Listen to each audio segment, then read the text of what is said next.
Doctor मगन जैन आष्टा से पूछते हैं, नमोस्तु महाराज जी, ज्ञानार्णव ग्रंथ में वृद्ध सेवा का क्या आश्रय है? वृद्ध सेवा का क्या आश्रय है? वृद्ध सेवा करने से हमारा अहंकार छूट होता है। हमारी जवानी में जो मस्ती रहती है वो सब पता चलती है। भविष्य देख ले क्या। एक मथुरा के बहुत बड़े कवि थे, उन्होंने एक पहले क्या है, गंगा में अर्थियों को सरा देते थे और लोग नाव में घूमते थे, तो पैर लटका करके एक मस्तान लड़का घूम रहा था और एक अर्थी को पैर लग गया।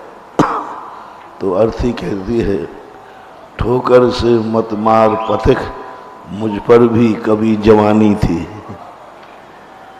तू मुझे ठोकर से मार रहा है, मेरे में भी कभी जवानी थी, लेकिन आज मेरी दशा देख क्या हो गई, कल तेरी भी यही होने वाली है।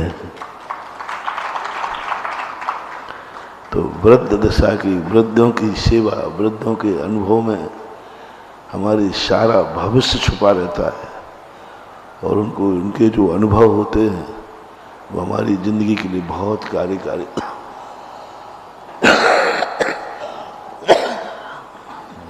संतोष जैन अहमदाबाद से पूछते हैं, मैंने खुद देखा है, एक अभी तक और वृद्धों की सेवा करने का मौका तो नहीं मिला, लेकिन हमें वृद्ध मिले तो ऐसे मिले, जिनेंद्र वर्णी। उनकी 2 महीने जो मैंने ईश्वरी में सेवा की, जो उनके अनुभव मिला शल्लेखना के समय, उनके एक एक दिन, एक एक क्षण आज हमारे लिए बहुत मूल्यवान है। आज उनकी जो अनुभूतियाँ थी, जो उनके विचार थे, जो उनकी ऊर्जा थी, वह ऊर्जा आज तक मुझे काम कर रही है। चूँकि बल पर आज बहुत बढ़िया। आजकल के लोग यही तो गड़बड़ कर रहे हैं कि बच्चों के और अपने परिवार के संबंध में वृद्धों की उपेक्षा कर रहे हैं, माता पिता की सेवा नहीं करना चाहते। यही तुम्हारी जिंदगी का सबसे बड़ा दुर्भाग्य है। यदि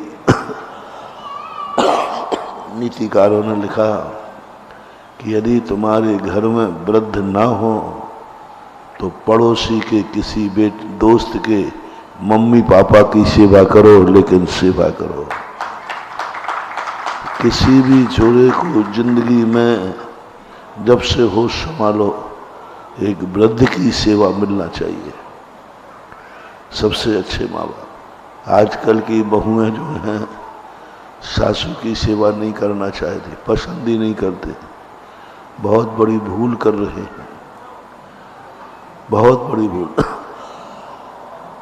प्रकृति ने ये नियम बनाए थे कि तुम जैसे ही जवान होगे, तुम्हारे घर में माँ बाप, दादी दादा वृद्ध होंगे, तो उनकी सेवा करना, जवानी के सारे पाप वहाँ समाप्त हो जाएंगे। बहुत बड़ा शगुन था। प्रश्न आया है तो मैं कहना चाहूँगा, हर बहू के लिए उसी घर में शादी करे जिस घर में सासू की सेवा करने का सौभाग्य मिले। नियम बनाए, मैं तुम्हारी माँ कहाँ है, वो तो नहीं है, तो पसंद नहीं करना, मुझे चाहिए सासू,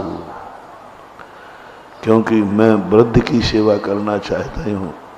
मैंने महाराज को सुना है, मैंने ज्ञानार्णव पढ़ा है, मैंने आत्मानुशासन पढ़ा है, करना चाहिए। बेटों के लिए भी कितना भी कुछ हो, अपने घर में एक वृद्ध जरूर रखना, जरूर रखना।